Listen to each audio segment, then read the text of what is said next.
So in this video, we're going to look at baryon number. Now, this is going to be another conserved quantity that goes along with hadrons, specifically baryons, and I'm going to start off using an analogy for us to kind of get our heads around what that kind of means.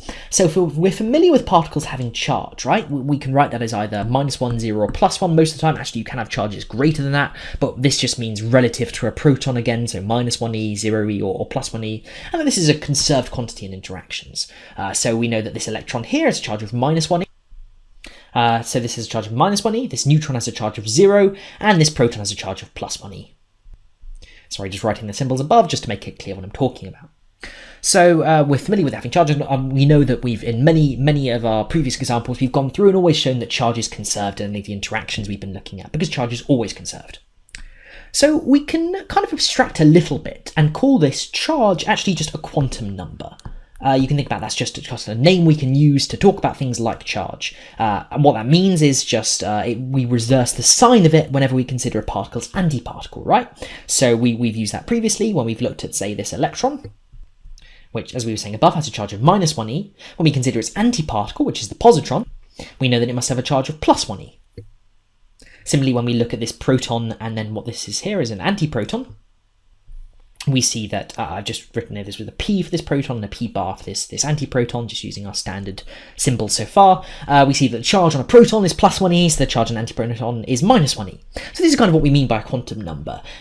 You can kind of abstract a little bit and just think about charges as being some number accompanying some particles. It's either 0 if they're uncharged, or positive or negative, whatever. It comes in multiples of this E thing, but it's just a number. And that we associate with particles, and whenever we consider their antiparticles, we flip the sign.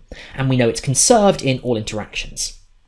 But it helps with charge. It's easier to think about with charge because we know that, charge actually has a force associated with it that we can see, the electromagnetic force here. So we know that a proton and an electron will attract themselves towards each other because of their charge. So we can see that there's an actual force associated with this charge. That's to say that this number's kind of not invisible, right? So the way I was talking about up here, just a number we assign to these particles that we flip the sign of whenever we consider their antiparticles.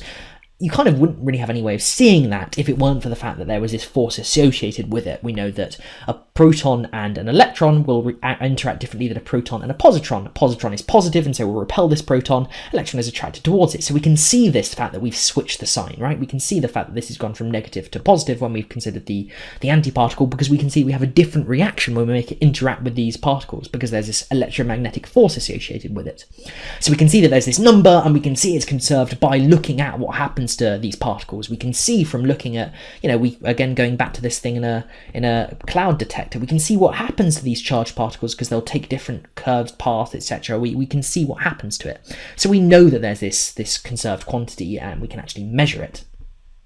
Hey guys, to continue watching this video and unlock hundreds of other super concise and exam board specific A-level physics videos, just click the Snap Revise smiley face. Join me today, and together let's make A-level physics a walk in the park.